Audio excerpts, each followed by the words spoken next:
ہسپتال جانے کی ضرورت نہیں ہے کہ چراغ جلائے جائے، ہر سال جایا جائے، جھنڈا لگایا جائے اور دانت پھاڑے گئے، مذاق کیے گئے، کھٹے مارتے ہوئے راستے بھر کر کے چل رہے ہیں.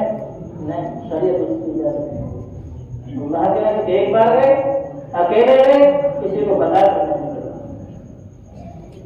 اور باقی جو ہمارے اندر برائیاں ہیں ان برائیوں سے ہمیں بچنے کی ضرورت ہے. حلوہ بنانا، پٹاخے پھوڑنا، فضول خرچی، ان المبذرین کانوا اخوان الشیاطین، کہ فضول خرچی کرنے والا شیطان کا بھائی ہوتا ہے. بہرحال بہت ساری باتیں آپ کے سامنے آئی ہیں، پر تبارک و تعالیٰ سے دعا فرمائیں کہ کہنے سننے سے زیادہ بن کے توفیق عطا